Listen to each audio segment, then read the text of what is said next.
Good evening, everyone. Thank you for joining us for the Cloverdale City Council meeting. It is 6 o'clock. I'll call the meeting to order. This is exactly what I would expect the town of Happy Gilmore's City Council to look like, so I am so excited about tonight. Would everyone please stand for the Pledge of Allegiance?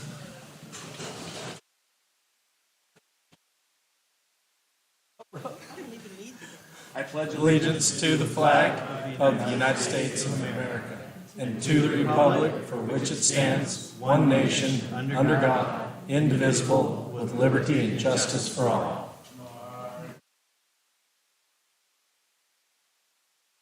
Let's hear it. Come on, Lions, there's orders. Order. Come on, Lions, there's orders.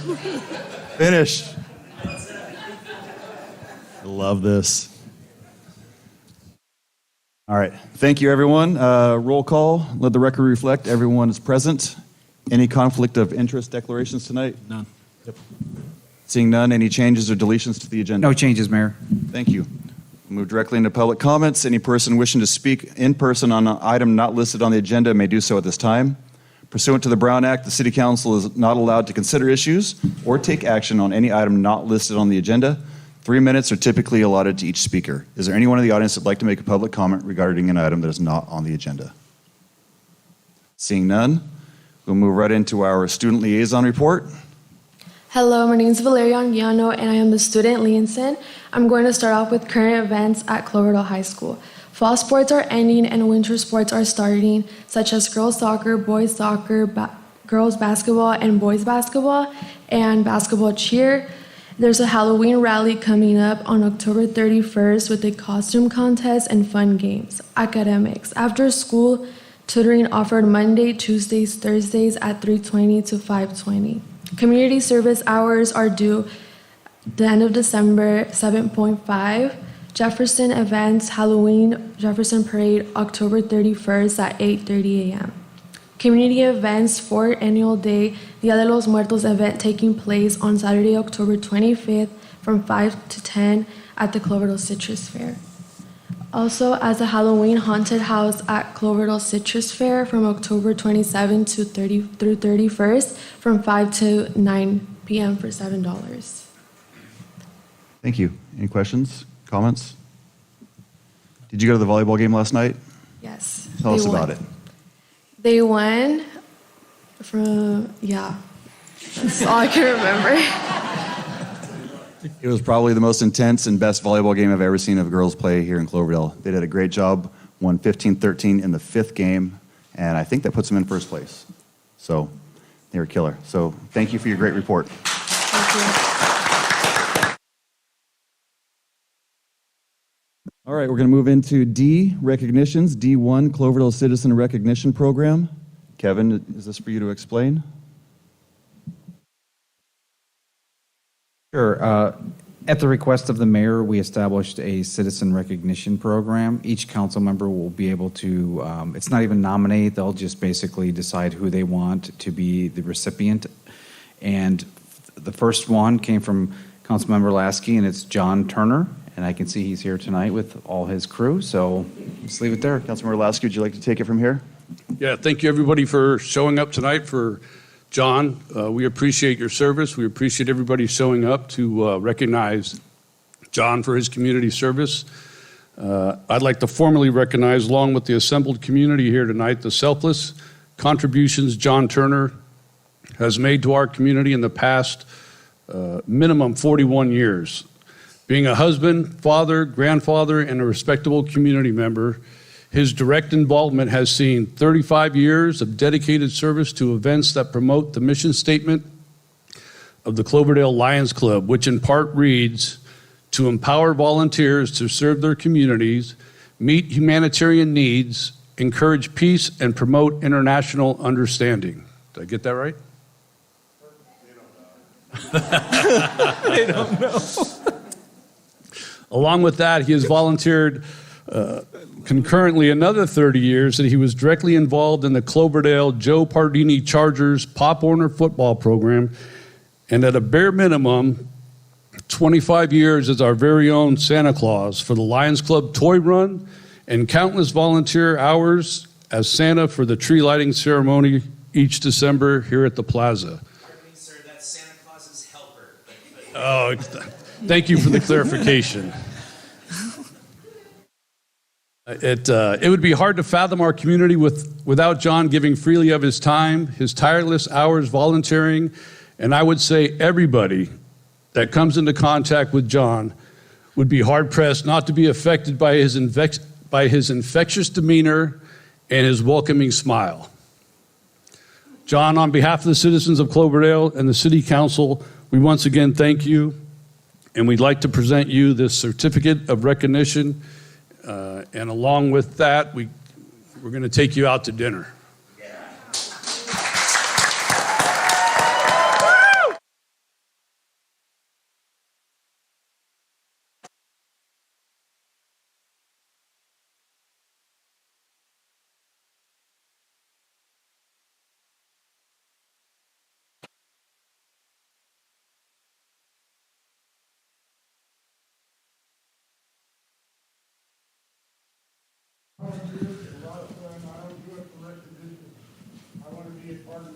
Is it on?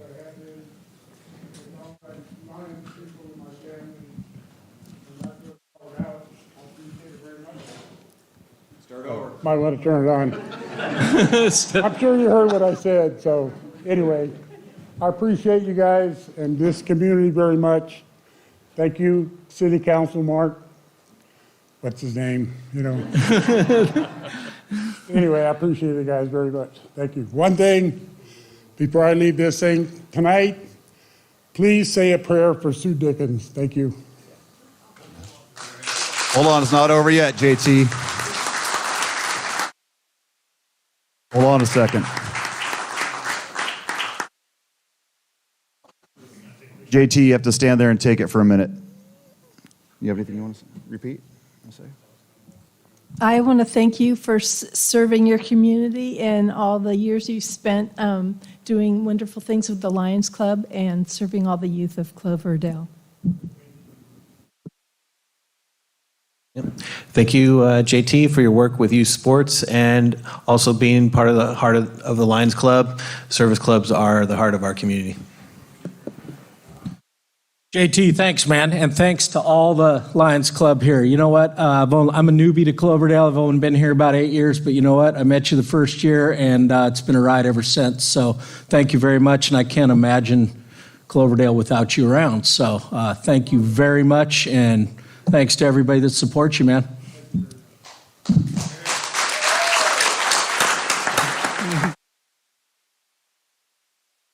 This is exactly why we created this award. This is what you see here is the spirit of Cloverdale and why we do the stuff we do. It's all about public service. It's about making sure the kids have what they need, you have fun with your friends, and you enjoy your life every day. I got a lot of stories, and I'm not going to go through them, but I will say I met this guy back right around no-tell hotel time. So those of you that have been there, you know what I'm talking about. You know the stories are going to stay in that place. You use the word respectable. You use that very loosely up here on this dais, but it's absolutely a word that we can use for you. You are an amazing role model to so many people in this town, and people could only wish they could be as good as you are for us. Growing up, you were always like a father figure. Growing up with your sons, we weren't the greatest kids around. We did things you didn't appreciate. Like a father, you hammered on us, and we appreciate that. So you were a father figure, you were a father, and you've been a role model, and every single person in this room could tell you the same stories I am and more. And we can't thank you enough for being such a big influence on our city, and I hope to God it keeps going with your Santa Claus and everything else, brother. Thank you. We love you, man.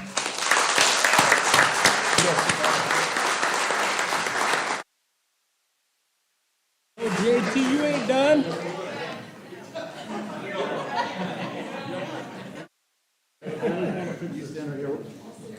Have a seat. He's gonna take it from up there. Oh, yeah, okay. All right, yeah. Everybody gets in this picture. This is family, boys. Can't get out. Oh, I need that. Damn, brother. All right.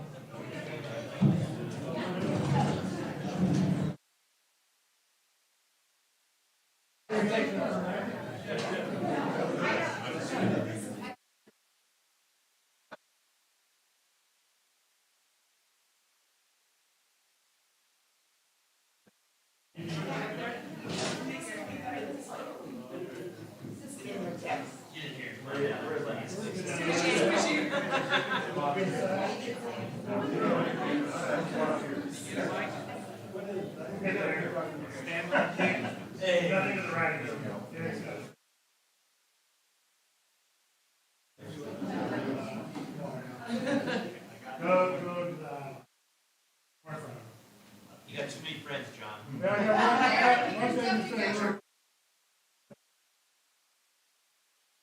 Invited me to be alive in 35 years ago, so. Yeah. That's his sponsor.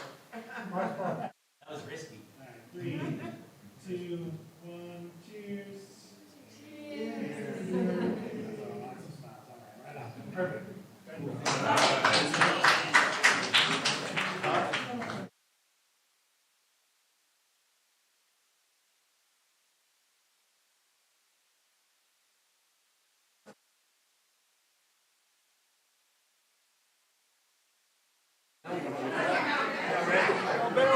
No one cares about the business.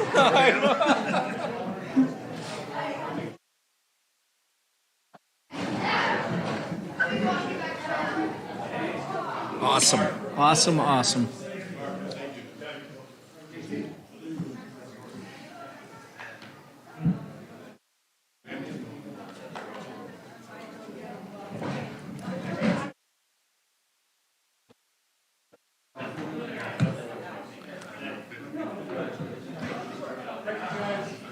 See you later, JT.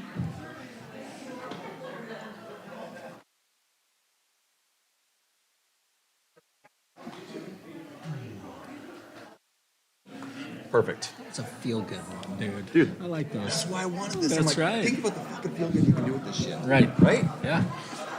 The perfect beginning to this. Yep.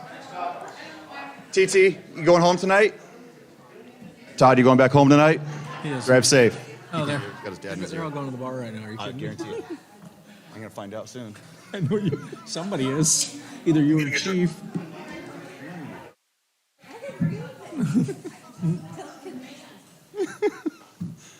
All right. So hi. That's just as expected. Yeah.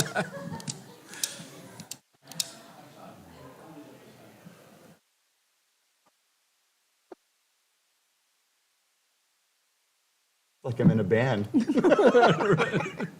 All right, I'm sorry, guys. Moving on.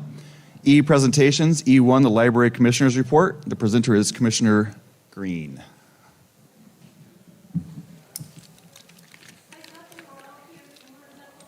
You can turn that microphone on if you don't mind. The red button, see it on top? Yeah, Right on the. Yeah. There you go. there you go. What's that? Good to go. So they weren't here to learn about the library, I guess. We'll make you go first next time. That'd be good. Good evening, Mayor Lands, council members, city staff, and you. I'm Brooke Green, and I represent Cloverdale on the Sonoma County Library Commission, and I'm here with Nicole Bird, our library branch manager. We're here to give you a brief update about what's been going on with Sonoma County Library and our branch. Happy Friends of the Library Week. Today's National Friends of the Library Week, and we have a very active Friends group in Cloverdale that contributes a lot. I want to give a little shout out to Councilmember Marquez, who is your liaison to our Library Advisory Board, and he comes with lots of good ideas, and appreciate your participation, Andres. This is Nicole. Yeah. Hi, I'm Nicole Bird, and I'm the branch Nicole. manager of the Cloverdale Library. Thank you. So, next slide, please, Mike. So, in July of last year, the library conducted a community-wide survey, and it showed overwhelming support for the library countywide. Things people liked most were the qualified librarians, the reading programs for children, homework help, career support, and the computer labs, that there are safe places for children after school and clean, safe places for everyone. There were about 800 people countywide participated in that.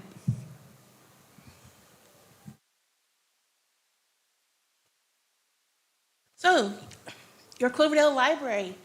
We are open 7 days a week. Library card holders have online access 24/7. We don't have fines for overdue materials. We are an independent public agency, and we are fully funded locally. Sonoma County Library, next slide, please, Mike. Sonoma County Library is a government agency that's formed by a joint powers agreement. You are one of the 9 cities, we are one of the 9 cities that are partners in the JPA. So we have 9 cities. We have 11 library commissioners, 1 for each of the members, and then there is a commissioner for the county who reports to the whole county, and 1 that is split between Santa Rosa and Sonoma County. We have 9 library advisory boards, and by the way, if you know anybody who would be interested in serving on our library advisory board, please have them see Nicole.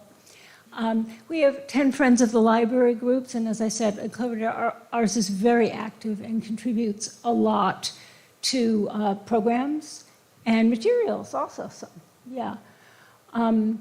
We also have the Measure Y Oversight Committee that oversees the sales tax initiative. And we also have library advocacy and support groups, including a nonprofit library foundation, which is raising a lot of money for the library. Slide, Mike. Sonoma County Library System has 16 physical locations and 1 mobile van called the Bibliobus. You may have seen the Bibliobus in Cloverdale a few times at the plaza. We provide close to 1 million books, hundreds of digital resources, and access to an interlibrary lending system. Next, please. There's been a library in Cloverdale since 1894. We've been in our current location since 1979. In fiscal year 24-25, we averaged about 800 visitors per week with 686 checkouts per week, and we hosted over 300 programs. Next. In addition to physical items, we have an abundance of electronic resources. With your library card, you can watch TV and movies, you can listen to music, learn a new language, fix your car, research your family tree, and much, much more. One of our more popular resources is Libby, where we are celebrating over 1 million checkouts. Next. Some recent additions to the Cloverdale Library is our study pod, where users can do independent study, meet with small groups, do online meetings, such as with Zoom. And as you've noticed, we are a colorful bunch at the Cloverdale Library. We couldn't just let it be a plain glass window. We had to add a little bit of fun. We also introduced the Bibliobox Smart Locker, where library users can access their holds 24/7.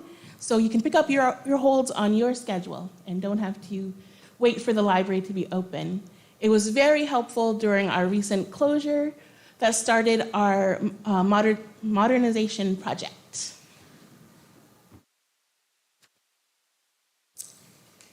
So we're very excited about our patio project.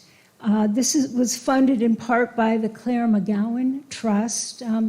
Mayor Lands remembers Ms. McGowan. The project created a welcoming and flexible outdoor space with a deck, seating, and play area. The project also upgraded the restrooms to meet current code and ADA standards and upgraded some branch furniture. We are still waiting for some custom-made shade cloths and a little more furniture. Owen taught with Cloverdale Unified School District for 32 years, and she served an additional 17 years as a reading tutor at Jefferson. Through her teaching and volunteer work, Ms. McGowan helped 3 generations of Cloverdalians learn to read. By supporting the library, her estate is keeping that love of reading alive in Cloverdale. Can we have the next slide, please? So this is a happy day. I got to use the big scissors. So this was the opening of the patio project last month. And next to me is Mayor Lands. And on the other side of me is Erica Jabot, who is the director of the Sonoma County Library. And among this group are representatives of the McMillan family, the Zagaritis family, and the Goodman family, who were really Claire's family of friends. So they've been asking me for 2.5 years now about the progress, and it was so nice to have them there to celebrate that day with us. Next slide. Okay, thanks. So we all know that libraries are suffering throughout the United States, and funding has been cut. We are so fortunate that we are mostly locally funded here. We get 60 to 65% from our local property tax and 35 to 40% through the local sales tax, which taxpayers have just renewed. Thank you, thank you, thank you. We have lost some funding, but at this point, Sonoma County Library is in a position to cover it through the foundation and other things. So we should feel, I feel, extremely grateful. Because we are funded locally, we have local control of our library system and our resources. So that, we're open to questions if anybody has any questions for either of us. Thank you, Brooke and Nicole. Questions?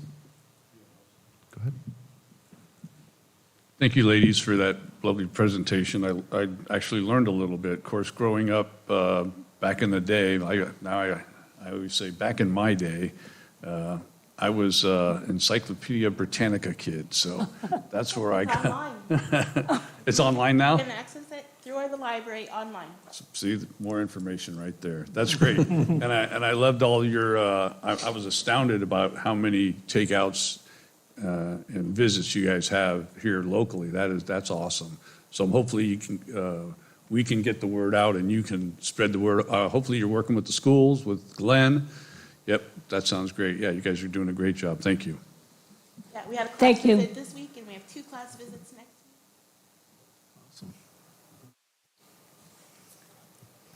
Thank you, Nicole. Thank you, Brooke. It's been a pleasure working with you. The question I have really is there any challenges that we could help with, or also communication? Is there anything that we can do to help communicate to the community some of the valuable things that the library provides? I think just getting the word out, attending our events and just, promoting it to your constituents, friends and family, that we are there, and just pop on in, come visit us.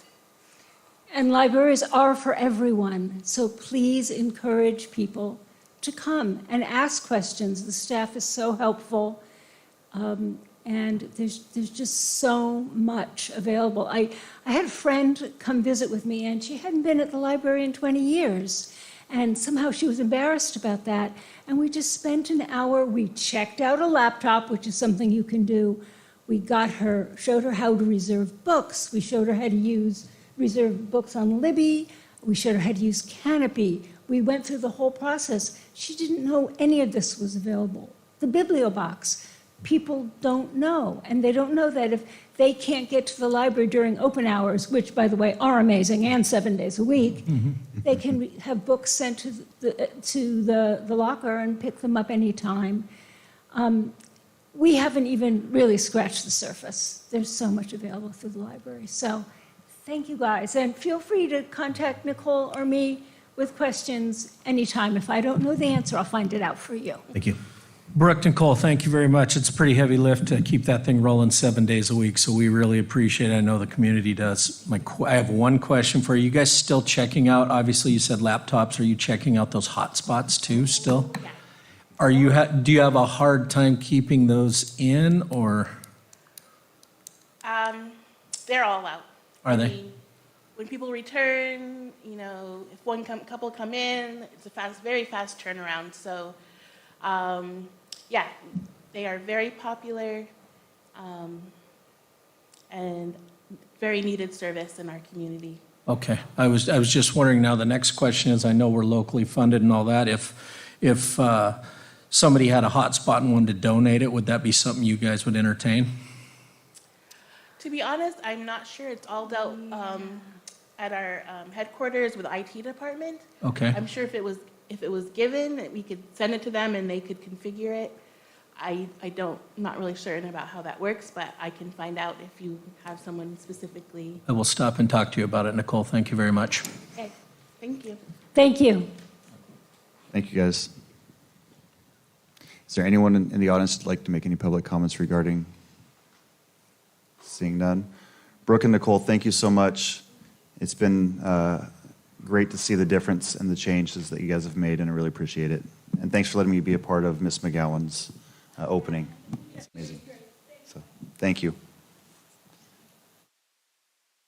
Okay, moving into the consent calendar. All items under the consent calendar will be considered together by one action of the City Council unless any council member or member of the public requests an item be removed and considered separately. Is there any items that anyone would like to pull? Seeing none, is there any items that anyone in the audience would like to pull? Seeing none, do I hear a motion? Motion to approve. I second that motion. All right, we have a motion and a second. All in favor, say aye. Aye. Opposed? Passes 5-0. Thank you, guys. Into G, public hearings. G1, consider introduction and first reading by title only of an ordinance amending Title 18 of the Cloverdale Municipal Code to establish objective design and development standards. Thanks, Mayor. Yeah, this is a zoning code amendment. I think we were before the council a while back, just mentioning all the different changes that have occurred in state law, requiring us to make changes to our code. This is one of those. It really is to remove any kind of to add objective design standards and remove any things like, fit in with the neighborhood character, things like that. So it's very clear cut on what a developer will have to do to conform to what we're trying to achieve in the look of the town. So we have Four Leaf as our consultant, and we did bring this to Planning Commission on October 7th, and they adopted a resolution recommending the council adopt this. So I'll just turn it over to Luke at this point and take it away, Luke. Great. Thank you very much, City Manager Thompson. Good evening, Mayor Lands and Council and members of the Cloverdale community. As Kevin mentioned, my name is Luke Lindenbush, Supervising Planner with Four Leaf. I've had the pleasure of serving the City of Cloverdale in a number of different planning projects over the last 4 years, starting with preparation of the city's housing element, followed by some code amendments to implement the housing element, and this is really just the next extension of that.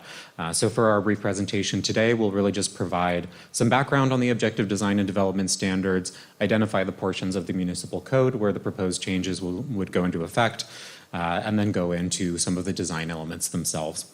So next slide, please, and then we can just go 2 slides in, actually. What are the objective design and development standards? So this is from the portion of statute really just defining exactly that, design standards that the city develops for residential development projects can't provide subjective judgment, as City Manager Thompson mentioned, such as fitting in with community character. There has to be a reference to a uniform benchmark, and it has to be made known to the public, to the development applicant, and to the public official that's responsible for processing that development application. On the next slide, really just to provide an example of the difference between subjective and objective design development standards. Objective, very clearly measurable maximum front setback of 10 feet. It's very hard to have any daylight or different interpretations between what that really means. Subjective, though, would be that front setback is consistent with the existing community character. We already went through in the last round of code amendments of striking some of the subjective language that existed in the residential design standards intended for single-family development, and this is really developing that standalone set of standards. Moving into the next slide, providing some context on state laws. So the objective design and development standards were established by Senate Bill 330 in 2019, which amended a major piece of statute, the Housing Accountability Act. But it applies broadly to development projects that are brought forward under streamlining mechanisms. Streamlining measures to allow housing to be approved are really brought forward every year. There's more all the time. So this is just a list of a couple of them. SB 35, familiar with, I'm sure. SB 330 itself is a way that developers can bring forward a preliminary development application for a number of housing types. And then there's some others listed here as well. But really, moving into the next slide, wanted this to apply as broadly as possible because most development projects can really be brought forward under any number of streamlining measures. We wanted to make sure that we could develop a set of standards that could be applied to both streamlined and discretionary projects, ones that were very straightforward and easy to use for both development applicants and for city staff. There's a number of different approaches to implementing objective design and development standards as required under state law. Sometimes you see development standards that are 300, 400 pages, really account for a number of different architectural styles. And really, we wanted something that was more straightforward, that would reduce the cost and time burden on development applicants, on city staff, and being able to process these applications. Also to harmonize the standards to apply to multifamily and mixed-use projects as generally as possible. In addition, provide certainty for developers in the city. We wanted to make sure that this can be communicated well in some of the supplemental materials. We also have a glossary of architectural terms that are used throughout the objective design and development standards as a resource for development applicants, along with a checklist that development applicants can use when they're submitting their project applications. And finally, in addition to comply with state law, this is under Housing Element Program 233, which we had started to implement through the prior code changes. As I noted, striking some of that subjective language that existed within the code, in addition to zoning for a variety of housing types, which we brought forward about a year ago. So this is really the last sub-program under that program to zone for a variety of housing types and support streamlining in the city of Cloverdale. Moving into the next slide, going into some of the community engagement and outreach that we did for this project. It was really largely focused on stakeholder outreach to architects, development professionals, real estate agents, members of the building profession across a broad number of trades. And largely that was where most of the interest was because this is a pretty technical document. However, we made sure to make it available to the public as well. It was published for public review draft early in the summer, and so was publicized through the city newsletter and a number of different forums to make sure that the community was aware that this was happening as well. I'll also just note some of the key responses that we received primarily from stakeholders. Were really a desire for the standards to be as clear as possible. That really is underscored by our approach to have something that is as straightforward as possible, really focusing on architectural integrity and public health and safety, and other issues that matter in terms of development applications for the city of Cloverdale. For there to be flexible standards, that it's not so prescriptive that it creates additional cost on development projects, or that you're needing to hire more professionals as you're trying to get your project developed underway, just to be able to interpret the standards. We wanted to make it something that's very easy for mom and pop developers all the way to larger developers to be able to use and have it just really be an accessible document. And for it to be consistent. This was, there was a desire amongst survey respondents for it to be consistent with state standards, but also to be relatively consistent with the development types that come forward in Cloverdale, the type of projects that we can anticipate will come forward in Cloverdale, and also that they'll be roughly consistent with the architectural styles of the region and other standards that have been developed throughout the North Bay and the North Coast. So we looked at other standards that have been developed in neighboring communities as well. So with that, moving into the next slide, just getting into some of the proposed changes themselves, and with the next slide going into the municipal code text amendments. So the new section 181080 is the objective design and development standards themselves. There's also some cleanup to a couple of other sections of the municipal code, including the fence ordinance and residential design standards 181050.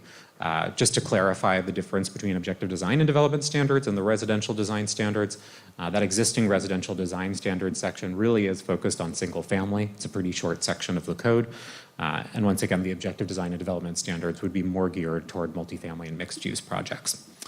So with that, moving into the next slide, I will pass it off to my colleague, Eli Areola, who has been the project lead for the project since the beginning, and he'll go into some of the design elements proposed in the objective design and development standards.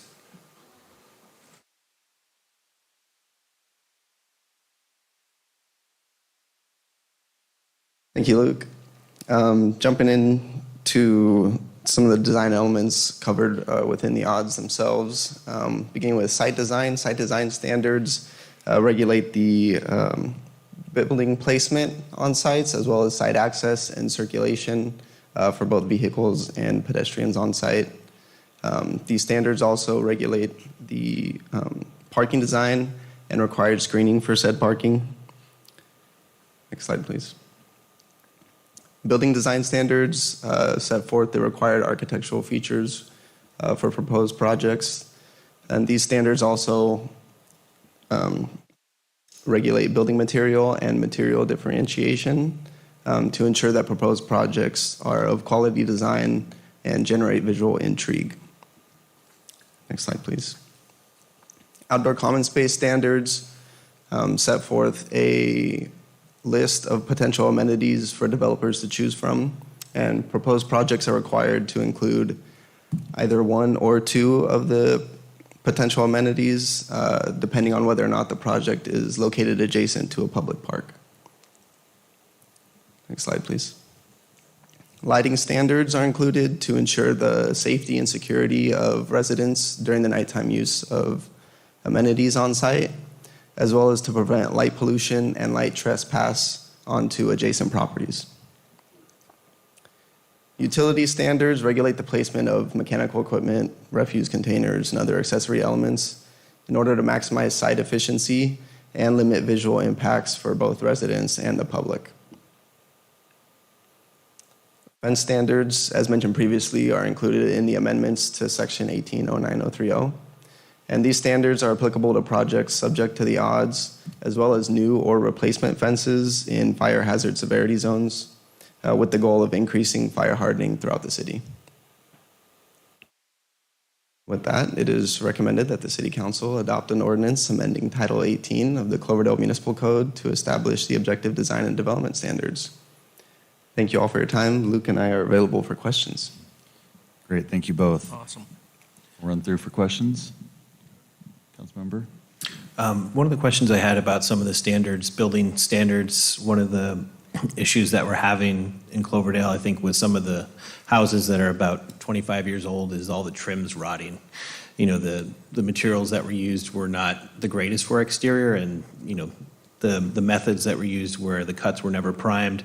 It's costing, I would say, over our city, like millions of dollars in cost over the whole city. Would something like that be able to be amended? So the objective design and development standards do apply to new projects, so it wouldn't, to my knowledge, be subject to rehabilitation projects. I mean, that's for the new projects coming in, that specifics as far as materials being listed in there, if we had a chance to put something like that in there. Yeah, absolutely. I think there are some standards within there that regulate trim. There's some prohibited materials, including T911, different sort of cheaper materials. Okay. Generally Great. Standards. Nope, I'm good. All right, any questions from the public? All right, well, that was easy. Thank you guys for a good presentation, really appreciate it. This is just first reading, correct? Correct. Thank you. It'll be on the consent calendar for the second reading next meeting. Painless. Thank you. Okay, we'll move into H1. Mayor, we still need to vote on that to introduce it. Okay, that's what I was getting at. I wasn't sure if we needed it on that one. Okay, so then with that one, let me pull it back up here. Sorry, guys, now I got out of line. Introduced by title only and waive full reading of an ordinance of the City of Cloverdale entitled, and an ordinance of the City of Cloverdale amending Title 18 of the Cloverdale Municipal Code to add Section 18.10.080, Objective Design Standards, amend Section 18.09.030, Fences, Walls, and Hedges, and amend Section 18.10050, Residential Design Standards. Perfect. Thank you. Do we have a second? I'll second that. All right. With that, all in favor say aye. Aye. Opposed? Perfect. Passes 5-0. Thank you so much. Thank you. Thank you, Alex, and thank you guys for your presentation. Thank you. All right, now we'll move on to H1, consideration of naming the City Hall Chamber of Commerce alley in recognition of former council member Gus Walter. Mike, you want to handle it, or? Yeah. I got the hot mic. Open this agenda real quick. Sorry, we're actually dealing with some technical issues on the side over here, but so Councilmember Lasky brought up for new business. Can you turn down the mic a bit? I can't. Sorry, not even pointing at me. Thank you. Councilmember Lasky requested a new business item for consideration of naming the City Hall Chamber of Commerce alleyway, recognizing former Councilmember Gus Walter. And tonight, we just wanted you to be able to have that opportunity to discuss it and provide direction to staff, potentially with a naming convention. It currently does not have any designation as far as a name. So it's a nameless alley, and just if you want to provide direction to staff, we can move forward and bring something forward to council in the future. Thank you, Mike. Councilmember Lasky, you want to go first on this? Sure. So I was just looking for giving a name to that walkway between, like you say, the Chamber of Commerce and the city building that is basically nameless right now. And in appreciation for Gus's tireless service to the city, I would just recommend Gus Walter Alley. And then some kind of a placard be either placed on the city hall side, or, right? Because we don't own the chamber building, right? It would be the city hall side, and that would be, that'd be okay. Councilmember Morgenstern? Well, I think we're putting the horse before the cart. I think somebody should call Gus up and ask him if he would like his name put on this alley. And my preference would be, because we're going to have some new streets with some of the new developments, of putting Gus's name on the actual street. Okay. Sort of the way I think about this, with all due respect, this might go against the thoughts of my fellow council members. I think if we are going to name a street, I think it's a good idea to sort of put it out to the community, put the names in the hat and see what the community would like to name their streets. And I guess this kind of hits me as a situation that is a priority. I think we have already in place the citizen recognition program. So this comes as an issue of priorities as our work on the council. When we do have other work to do, such as recreational opportunities for the youth, housing for young adults, funding a new police station, solutions to fix our roads, transportation for seniors, balancing our city budget, and providing services for those who cannot provide services for themselves. So I would really think that I think this is not a priority that we should be focused on. All right, thank you. Vice Mayor? Thank you very much. But here's how I'm thinking of this thing is we have Cloverdale down there. We're really putting a lot of time into making this downtown better. We've worked hard to try to get some of the closed buildings taken care of, and the council is putting a lot of work, staff is putting a lot of work into that. But on the other end of that, we have some blank spots in town. That one has been blank since I've been here. It's just a mere walkway, and it's got, after Friday Night Live, you can walk by, there's some trash in it. I think we need to, it's part of the cleanup and the whole big picture of cleaning up downtown. And I think, yeah, there is priorities. There's absolute bigger priorities than this, but this is an easy one right here. This can take literally a couple days to do. So Gus put in, he was one of the second longest serving council member in Sonoma County, next to a gentleman that's down in Windsor right now and still serving. So I think we all know how much work goes into this. And for doing 24 years on the council, going to all the meetings and actually seeing what Gus has done to Cloverdale and all the good things he's done to Cloverdale, and on top of that, being a mentor to new council members, I absolutely think this is something we should do. Obviously, put it on the side of City Hall. We own that building, and it's nothing huge. It's something to do. It kind of goes with the same theme of our downtown commemorative bench. We can get a plaque done in a couple days. Boom, it's done, it's up. This has moved on, and we're on to the bigger priorities. So I'm in favor of doing this. I'd like to see it cleaned up, and it makes downtown, for lack of better terms, a little more charming down here, and that's the whole goal we're all going after, is to draw people to Cloverdale, have them stop, look around. They're looking at Nina's from the chamber. They're looking at her board right now. It's another thing to see. Keep them in town. Let them file up and down the boulevard. So, yeah, I'm 100% on board with this. Mayor, real quick. Oh, you still have comments. Once you're done. So, little history on that. I only go back about almost 50 years. That used to be where the ambulance and the fire trucks would come flying out into Highway 101, was through that alley back in the day. It wasn't always a walkway. It was actual used street quite a bit.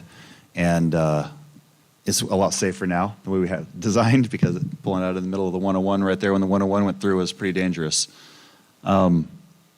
It's also part of city property. It's not an actual street.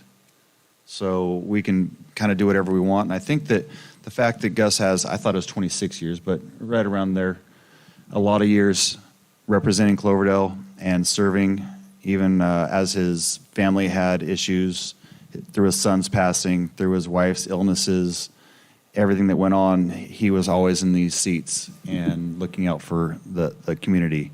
I love the idea of a full street, but at the same time, it's also City Hall and city area was his, and I kind of think it's more fitting for someone like Gus, because Gus would hate to know that we were doing this. I leaned over to Councilmember Morgenstern and said, "Did you ask Gus about this?" And she said, "No, he doesn't know." And I said, "That's probably the best thing, because he would say, please don't do this. Don't ever recognize me for anything." That's the type of person he is. I would absolutely support it. It is a cheap win. We can order a plaque in about 30 minutes through Mike, and it's done. It's a very simple thing, in my opinion. It would be cool to honor somebody like that put in so much time and dedication to our city to make it what it is. You look at the CPAC, you look at the plaza, you look at so many things that are here because of when Gus was on the council and the hard work that he put in. I think it's a great idea, and I like the idea of the street, but I think that this is more fitting for the style that he would actually. We'd probably have to negotiate with him to get it to this point, but I think that'd be a little bit more fitting, being on city property. So that's where I would be. I'm going to open it up to the public, see if anyone in the audience would like to make a public comment about this. Please step up to the microphone. I'd love it. If you don't mind, please state your name for the record. It's on, it's green. I see it. Hi, my name's Kelly Spagnola. I would love to see the alleyway have something that attributes to history of Cloverdale. I mean, I like the idea of a street sign, getting our opportunity to be creative with that, but that's a fair point. If he was more downtown, part of the council, it does make sense to have something here for him. Okay. Thank you, Kelly. All right, with that, I'll bring it back up to the council, and we'll go through and see what anyone's want to continue saying anything, or any further comments from anyone. Well, I agree with Councilmember Marquez. There's a lot pertaining to city business, and I also agree with the mayor. It's an easy win. Doing city's business was Gus's passion, as we saw, like I say, 24 to 26 years. That's no small feat. And what Councilmember Wheeler said, a mentor. When I decided to run for city council, the first person I spoke with was Gus out at the car show, sitting by his vehicle, and I conversed with him that day, and I've got great insight and following from Gus on that day, and I was like, okay, I'm in. So, and then also, like you say, Todd, when he basically resigned and or retired from the council, he didn't want any accolades whatsoever. So I think this is a small gesture from the city just to acknowledge that, yes, sir, you served with valor and honor. So. I just think out of respect to Gus that somebody should call him and talk to him first. To that note, I did put in the agenda report that staff is willing to contact him depending on council's decision tonight before we can move forward. But I'm willing to reach out.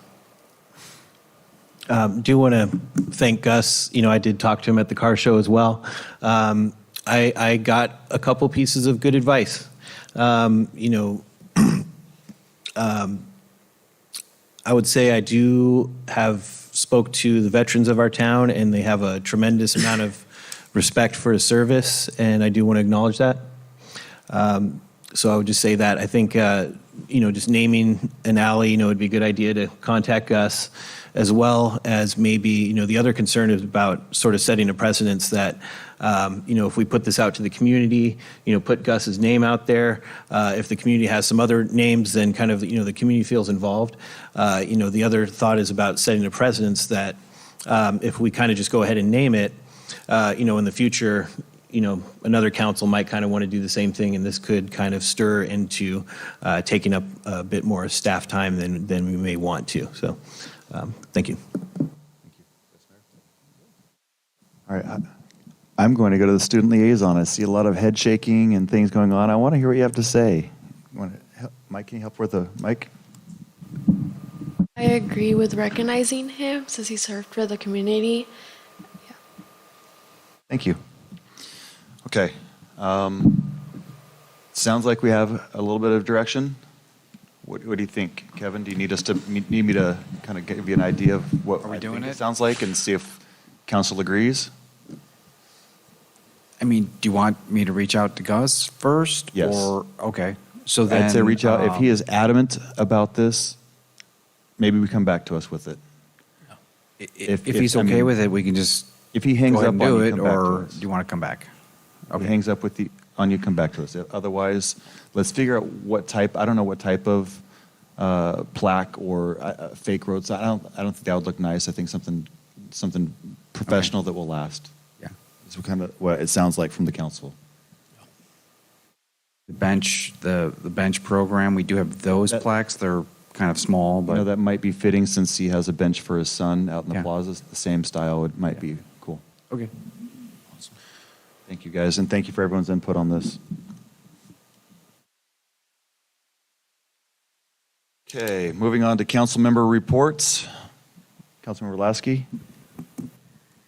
I have none. Most of my meetings were canceled. I did attend a mixer at the in Santa Rosa with other elected members being congratulated for their public service at Bellato. I think it's Bellator Winery. I think it was in Santa Rosa. Bellato, yeah, Bellato Winery in Santa Rosa. So I got to meet other elected representatives in that arena. Talk to other people about what they're doing in the community. Smart Train, I got to talk to Eddie on the Smart Train and got a little more insight on that. So yeah, it was a good night for that to rub elbows with like kinds. But that's all I have to report. Thank you, Councilmember. I attended the Esmeralda Resort presentation, which was really good and interesting recently at the Veterans Hall. Great, thank you, Councilmember. Yes, so I'd go next. October 7th through 10th, I was at the League of California Cities annual conference where I did attend our council meeting by Zoom. Thanks for everyone's patience. There, I was able to meet with the Redwood Empire and North Bay Division for their luncheons, attended the Latino Caucus business meeting, attended presentations on how to build trust in local government, centralizing communication to boost community engagement, building connections and sharing solutions for small cities, creating pathways for future leaders.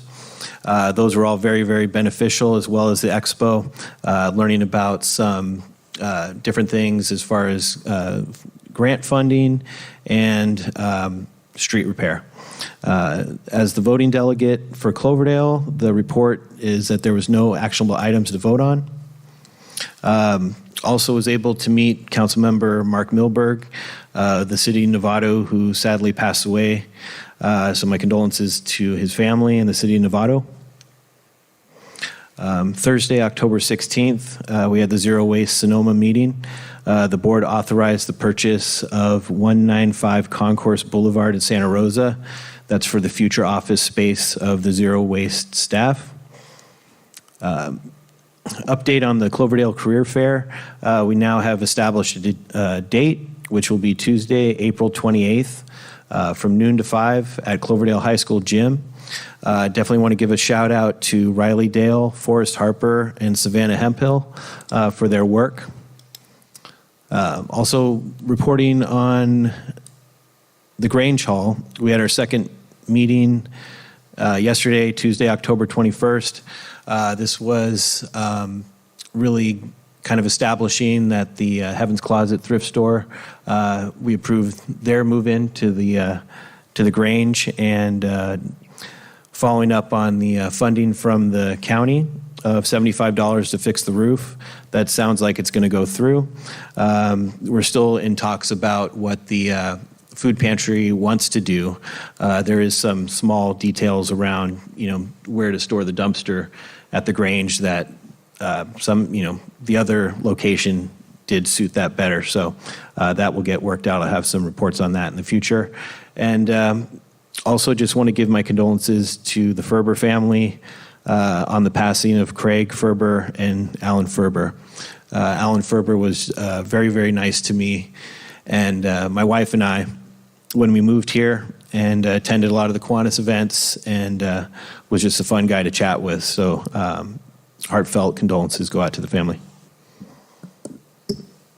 Thank you. Vice Mayor? Wow, you guys are good. So what I did was I attended coffee with the mayor and stepped in for Mayor Lands on that one, but it was actually a really good one. There was about, I'd say, close to 50 people there, and it was kind of a combination with Esmeralda too. So Devin and I kind of tag teamed that one, and we did answer a lot of questions, and I think everybody was a lot happier at the end of that. So we did that one, and then also I actually do have a meeting tomorrow. They've been canceled nonstop, but I actually get to attend a regional board meeting tomorrow, so I'm kind of excited about that. Future report later. Thank you. All right. Last week it was pretty busy. I got to attend the Naughty Nook ribbon cutting here in town. It's a craft store that just opened up. I did that with Councilmember Lasky, so that was good to see more businesses coming to town. I got to attend the North Bay Honor Flight. It's the Heroes Homecoming.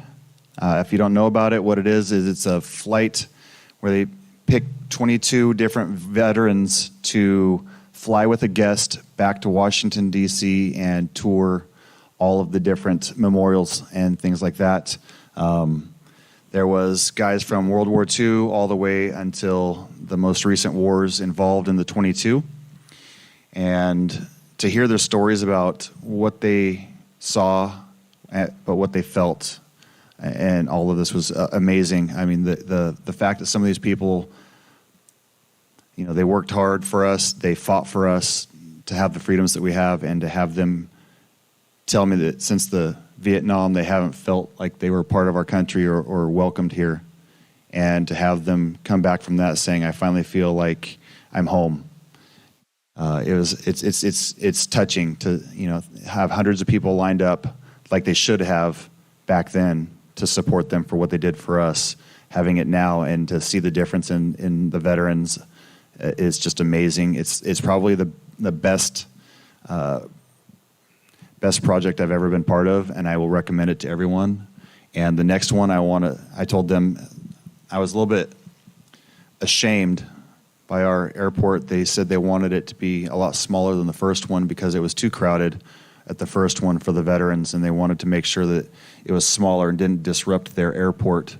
And so I was a little bit disturbed by that because that's what people felt back in the 70s when they came back, and it was almost disgusting to me to think that these veterans are coming back, and they're not allowed to have the same amount of people that they deserve there to represent them. So next time when it's out, I'm going to make sure everyone here knows about it. The reason that they do 22 veterans on that flight is because 22 veterans commit suicide every day. And that's the number that we need to work on. And so that's what they're trying to fix, and that's what we all as Americans need to try to help with, is to stop the veteran suicide of 22 veterans per day. I attended the Esmeralda Town Hall. Councilmember Morgenstern and I sat together. It was great, whether she talked to me or not. And we had an enlightening meeting with that town hall, I'd say, because there was a lot of different questions that I hadn't heard from anyone at any of the town halls that they held. And so it was good to see perspectives coming from different farmers, different vineyards, different everybody in the area, along with a lot of the community. But overall, it was, I'd say, well received. Let's see the next one. Okay, so city manager and I met with the Performing Arts Center last week. I won't dig into too many details because it's not completely solidified yet, but it is. Performing Arts Center was having a tough time with their overhead, and they were afraid that they were going to have to close their doors without some support. And so they came to the city, and the city welcomed them with open arms. And we came together with them and the Arts Alliance and the Chamber of Commerce, and we came to a solution to basically create a venue out of the Performing Arts Center to take the overhead and stress off of their nonprofit for having to pay the bills here. And now they can just focus on holding their plays here in the building and renting it like anyone else. And what was great is the Arts Alliance wanted to jump in, and they want to use this building for different things like winter series concerts, movie nights, different performances, whatever they want to do as well. The Chamber of Commerce loved that idea, and they want to manage it. And so as a team effort, we are all going to come together, make sure that the arts thrive in Cloverdale the way that they should and have been, and make sure that everybody has a positive experience when it comes to this versus just the stress and everyday monotonous hard digging to try to stay alive here to keep your plays going on. They just finished one this weekend. They have 2 more lined up for the year, and then after that, at that point, the city will probably be taking over the building. I also attended the Arts Alliance fundraiser this past weekend. They had a masquerade fundraiser. They did an amazing job, raised a ton of money, and it's nice to see the community's support because that's what brings you your Friday Night Lives, your sculpture trail, and everything else that we do here in town is done through the Arts Alliance. At a meeting this week with Senator McGuire, it was very positive for us, I'd say. It was a few council members and a few mayors, and some of the positives to come out of it is our homeless is seen between a 20 and 24% decrease in our county. They are right now focusing on the mental health portion and have a bunch of money that they're going to start pumping into the state to create mental health facilities, whether they are open door or locked facilities, depending on the needs of the person, to try to create stabilization for the people that need it the most before they get into the housing so that they can actually succeed. I can say that one. He has $3 million coming to us for the SMART train. It is for the planning on the SMART train. He said he is focusing heavily on getting the SMART train to Cloverdale. He goes, I know it's at Hillsburg now. And he goes, but that means that I have to keep going, and I promised you I would.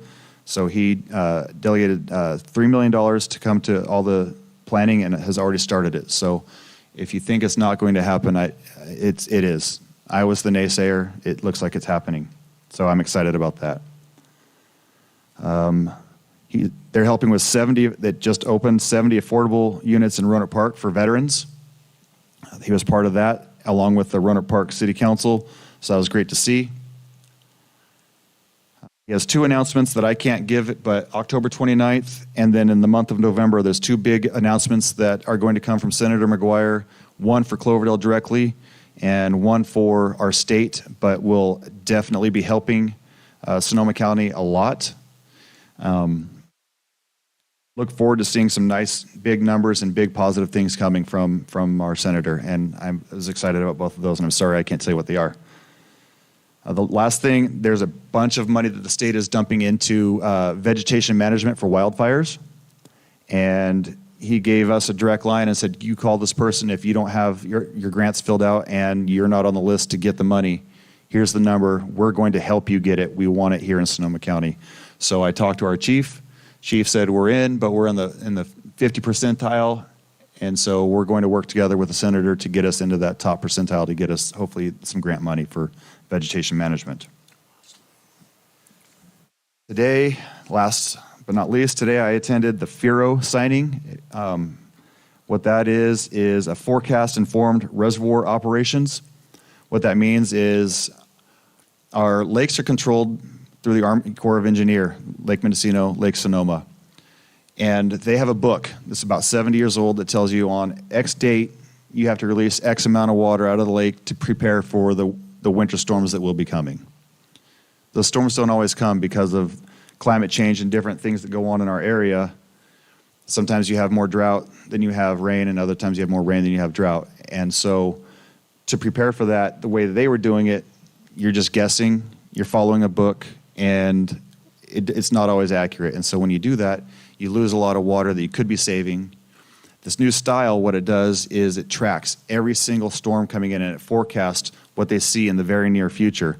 They have planes and satellites and everything else that watches all the storms coming in, and they said they can calculate down to the inch of how much water is running off of the hills into those certain lakes in certain areas.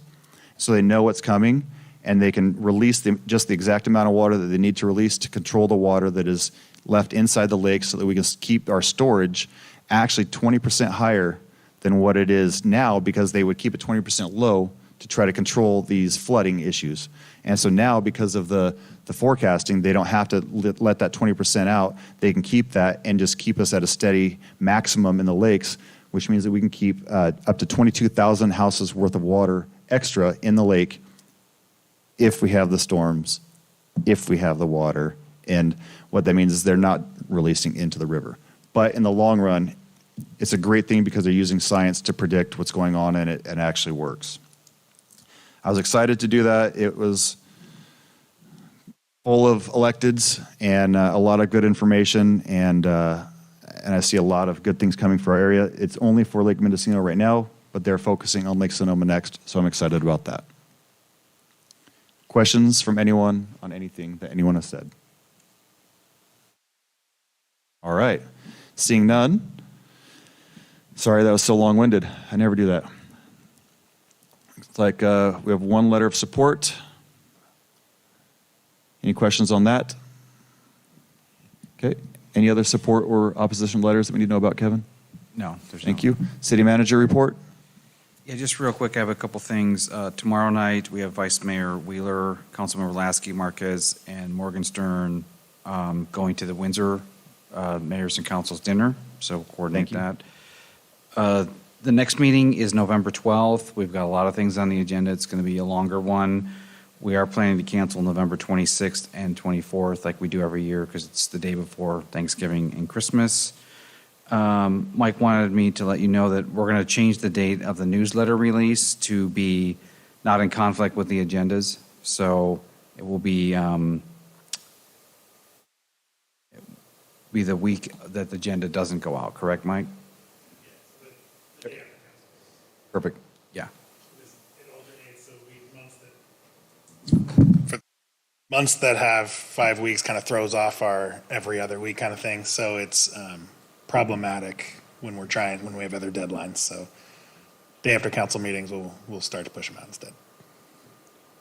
Last thing, again, I mentioned last time, we're going to have the Halloween out at the plaza. We've got a lot of decorations. Councilmember Marquez will be DJing. And if you guys want to come down, we have a bunch of candy to give out. And I think the chamber is going to be right alongside us. So trying to make a little party in the plaza for the kids. We're going to close the street because last year there was just so many kids. We're just going to close it from 1st to 3rd. And yeah, so if anyone wants to come out, and thank you Marjorie for bringing some candy in. Appreciate that. What time is that? Are you going to close it? We're now? going to close the street around 2:30 or 3. The event is from 4 to 6. So that's kind of the plan right now. The chamber's been big on helping us, so it's kind of their thing, and we're assisting them. Great, thank you. Nothing? All right. Council direction for future agenda items. Anyone? Got one. Go ahead. This was in preparation for the subcommittee assignments. Just wanted to have a discussion preceding that, whether to maybe keep them or ditch them. We just have a conversation, maybe listing the pros and cons before we make that decision. So that would maybe be at possibly the November or December meeting. Okay. Kevin, when do we do the assignments? The December meeting, Okay, and that's when you pass out the packets? that's when we pass out your preference scoring sheets. But we could have that conversation in advance of that. I mean, Be my the only idea. hesitation is November 12th is like a lot of items, so. Why don't we do it at the same meeting, and then if we don't need the Yeah, packet that's a information, if possibility. we choose to go that direction, I mean, because I don't think anyone's really too against what you're asking right now, so you got a smile on our faces. But it's something we can discuss. I think it'd be Yep. great. We won't discuss right now. But Just to have the discussion before we, Yeah. go to the next step. maybe let's put it on the agenda before the other agenda item on December. We can That sounds discuss great. it, and then if we don't need it, is that fair for everyone? Is anyone against this at all? No? Awesome. Great. Great. Anything else? That's it. I got one thing. I just wanted to get and we can run this on the December 10th meeting. I know that 22nd one or the 12th one is loaded up, but just do a quick water update on some of the water projects we've got going on since we've had the subcommittee counseled a couple times, and I think this is how we can swing it, is just do a quick update on, on the Cherry Creek tanks, on the SCADA, on, the wells, everything that's going on right now. We've got a lot of big projects going on. I'd like to know the status on those and what's going on with those to push them along if we need to. Gotcha. I think that's great. Anyone else seeing none? Okay. Sorry, I wanted to add one more thing I forgot on my list, and that was just to recognize Alan Ferber, and the Ferber family for everything. I know Councilmember Marquez already did it, but, he was his family was very influential in our city for decades. We wouldn't be where we are with our growth if it wasn't for them, with the housing developments, the plaza, everything they did, all the businesses that you see. That was them believing in Cloverdale, and Alan was in our meetings up until his passing. So I really appreciate their love and commitment to Cloverdale, and they will be missed.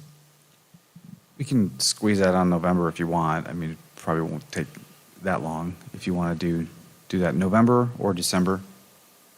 I don't think December has any proclamations or recognitions.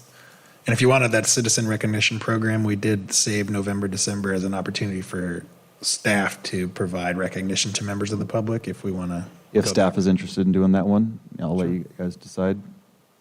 Okay. So We would just need a member somebody that you would want to recognize, or if it's in respect to. We can talk about it. Okay. But I personally just wanted to recognize them right now. Okay. Anything else? Seeing none. Thank you, everyone. Meeting adjourned, 7:13.